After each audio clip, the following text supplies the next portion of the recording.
करें स्टार्ट। हाँ जी, hello one, कैसे हो आप सभी लोग? सब बढ़िया। आज काफ़ी स्पेशल डे है, आज धनतेरस है, तो माँ लक्ष्मी की आप सभी मेरे छोटे बड़े भाइयों बहनों पर कृपा बनी रहे और आप सभी को धनतेरस की हार्दिक शुभकामनाएं। अब ये शुभकामनाएं वगैरह तो हो गई, अब बात कर लेते हैं थोड़ी काम की कि भैया क्या चल रहा है मार्केट में, कहाँ तक बिटकॉइन का सीन दिख रहा है। देखो जनाब, मार्केट का हाल तो काफ़ी अच्छा दिख रहा है। कल बीटीसी ने फाइनली काफ़ी महीनों के बाद में, काफ़ी समय अंतराल के बाद में 38,000 का लेवल टच करा है, जो कि एक्सपेक्टेड था। 2 महीने हो चुके हैं, 2 महीनों में एक भी बार मेरी बिटकॉइन की प्रेडिक्शन गलत नहीं गई है। इतना तो मैं आपको कहते हुए फक्र महसूस कर रहा हूं। वो चाहे पिछले साल की 17,000 वाली प्रेडिक्शन हो, इस साल की 25,000 वाली प्रेडिक्शन हो, या फिर मिड नवंबर से पहले की प्रेडिक्शन हो, सभी एक्यूरेट गई है। बिटकॉइन ने फाइनली मेरा एक और टारगेट हिट कर दिया, जो कि 38,000 का था। ये तो बात हो गई कि भैया हाँ, अभी तक जो चीजें डिस्कस करी थी वो सही है। अभी क्या सीन दिख रहा है? क्या यहां से 40,000 के कुछ दिख रहे हैं चांसेस, या फिर यहां से ये करेक्शन बढ़ा सकता है? मार्केट में काफी धांसुर न्यूज निकल के आई है, जिसकी वजह से इथीरियम पर एक तगड़ा असर देखने को मिला।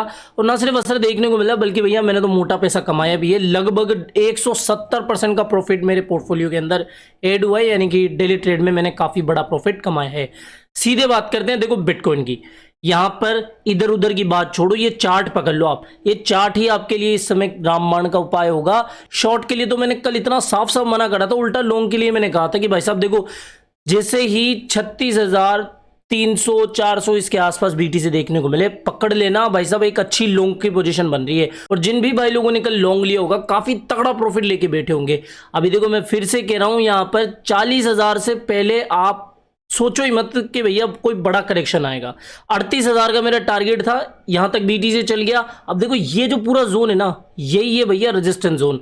इस जोन के आसपास से ही बीटीसी को करेक्शन मिल सकती है। तो आप ये मान के चलो कि 40 से ऊपर बीटीसी देखने को मिले, फिर वहां पर हमें कुछ शॉर्ट का प्लान करना है। अदरवाइज अभी मेरे हिसाब से तो कोई शॉर्ट तो बन रहा नहीं है, क्योंकि मार्केट का ट्रेंड समझो भैया, ट्रेंड इज फ्रेंड। अगर आप ट्रेंड के अकॉर्डिंग नहीं चलोगे ना, तो फिर कुछ नहीं होने वाला है। तो यहां पर 40,000 के ऊपर ही कुछ शॉर्ट का प्लान बनेगा, और वो भी तब जब मार्केट में कोई ऐसी खास अपडेट नहीं आ रही हो। हाल फिलहाल के लिए कोई शॉर्ट पोजीशन में ओपन नहीं कर रहा हूं, सीधी सिंपल सी बात हो गई।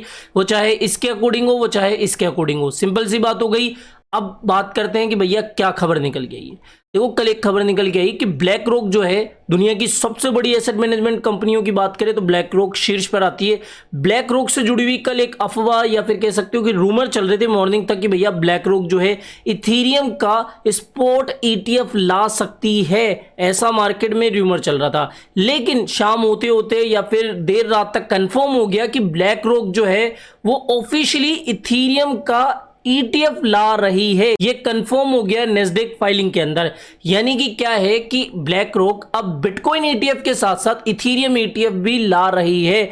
अब जैसे ही इसको ये अप्रूवल मिल जाएगी कि भैया इथीरियम की ईटीएफ भी सही है, अप्रूवल मिल गया है, तो भैया इथीरियम के अंदर भी एक्चुअल में पैसा आएगा, जिसकी वजह से इथीरियम की प्राइस में बढ़ती हुई देखने को मिलेगी। तो कहीं ना कहीं मॉर्निंग की ये एक काफी बड़ी अपडेट है कि ऑफिशियली नैस्डैक के अंदर फाइलिंग हो चुकी है इथीरियम ईटीएफ की ब्लैक रॉक के द्वारा। तो ये एक काफी बड़ी ब्रेकिंग अपडेट आई है। टेक्निकली बात करो तो देखो 21,165 के लमसम यहां पर एक रेजिस्टेंस मिल रहा है।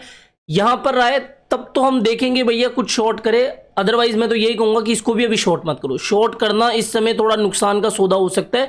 यहां पर आप सिर्फ ये प्लान करो कि हमें इसको तोड़कर यहां पर रीटेस्ट का वेट करना है। रीटेस्ट हुआ तो धमाक से एक काफी बड़ा पंप वापस से देखने को मिल सकता है। तो सिर्फ इसके ऊपर आप ध्यान रखो। शॉर्ट का मैं बताऊंगा, टेलीग्राम पर आपको अपडेट कर दूंगा। आई होप कि आप सारे भाई टेलीग्राम पर मेरे साथ जुड़े होंगे, क्योंकि मार्केट की जितनी भी इमरजेंसी, देखो कल आपको सारी मैंने अपडेट शेयर करी, इथीरियम वाली अपडेट शेयर करी, और ऐसी अपडेट अगर आपको टाइम पे मिल गई तो भैया मजे ही मजे। ठीक है, कुछ भी ट्रेड आप ले सकते हो। एंड हाँ, ट्रेड तो आप बाईबिट पर कर ही रहे होगे। मैंने $50 की बात कही है। अगर सिर्फ 100 ट्रेडर्स का भी मुझे साथ मिल गया ना, तो 100 में से प्रत्येक को $50 का गिव अवे मेरी तरफ से मैं अनाउंस करवा दूंगा बाईबिट के द्वारा। ये तो कंफर्म है, करवाया है भैया मैंने। शिबा इनू का गिव अवे भी करवाया है, पहले भी लोगों ने इसको हल्के में लिया था, लेकिन लोगों को मिले। तो ये बात हो गई बिटकॉइन एंड इथेरियम की। एसएससी की जो चेयरपर्सन है गैरी गैंसलर, भाई साहब वो एफटीएक्स को वापस से रिबूट करने की तैयारी कर रहे हैं। यहाँ पर खबरें आ रही है कि एसएससी की जो गैरी गैंसलर जो चेयरमैन साहब है, वो एफटीएक्स को वापस से चालू करने की अभी कुछ मंशा रख रहे हैं। तो ये कहीं ना कहीं एक पॉजिटिव बात है कि गैरी गैंसलर जो है वो एफटीएक्स के प्रति काफ़ी पॉजिटिव हैं और उसको वापस से रिबूट करने की तैयारी वगैरह या फिर बात कह रहे हैं। तो ये भी एक काम की अपडेट है। हमारी इंडिया से भी एक खबर निकल गई है, देखो अभी ये जो क्रिप्टो टैक्स चल रहा था, इससे किसी का भी फायदा नहीं हुआ, ना तो हमारा ना सरकार का। सरकार का जो एम था, जो गोल था कि भैया इतना पैसा तो हम कमा ही लेंगे क्रिप्टो टैक्स के ऊपर से, उतना नहीं बना। और अभी जितने भी लोग हैं या फिर जो थिंक टैंक है, उनकी तरफ से आग्रह किया गया है कि जनाब देखो, ये जो टैक्स आपने लगाया ना 30%, इसका कोई मतलब नहीं है, ना ही टीडीएस का कोई सेंस निकल के आ रहा है। तो टीडीएस को आपको कम करना चाहिए 0.01%, अगर आप एक्चुअल में, अगर आप सच में सिर्फ ट्रांजेक्शन ही ट्रैक करना चाह रहे हो। इसके अलावा ये जो 30% टैक्स है ना, ये भी बहुत ज़्यादा है, तो इसको कम करना चाहिए। तो ऐसी भी मार्केट में हवा चल रही है कि हाँ, लोग आग्रह कर रहे हैं सरकार से कि ये क्रिप्टो टैक्स कम होना चाहिए। इसके अलावा एक और इंडिया से ही खबर निकल के आई है कि जो सेंट्रल ब्यूरो ऑफ इन्वेस्टिगेशन है, यानी कि जो सीबीआई है, उन्होंने एक लिमिनल, यानी कि जो सीमांत होते हैं, उनको अपॉइंट करा है जो भी सीज डिजिटल एसेट्स होंगे उनको मैनेज करने के लिए। अब ऐसा भी नहीं है कि पहले से कोई ऐसा मैनेजर नहीं था जो कि ऐसे सीज डिजिटल एसेट को मैनेज कर सके, बस जो सीबीआई है उसने अलग से ही एक अपॉइंट करा है जो कि इन सारे सीज डिजिटल एसेट्स को मैनेज करेगा। तो बस इतनी अपडेट थी और काम की कोई ऐसी अपडेट आई नहीं। तो आई होप दोस्तों, दिन की सबसे बड़ी ब्रेकिंग अपडेट अब आपको समझ में आ गई होगी और उसका महत्व भी समझ में आ गया होगा। बिटकॉइन का क्या सीन दिख रहा है वो भी मैंने आपको बता दिया। तो आई होप दोस्तों, आज का ये वीडियो आपको पसंद आया होगा। तो वीडियो पसंद आया हो तो डेफिनेटली वीडियो को लाइक करना है, चैनल आप ही के काम का, तो चैनल को भी सब्सक्राइब करके मिलते हैं जल्दी नई अपडेट के साथ। टिल देन जय हिंद, जय भारत।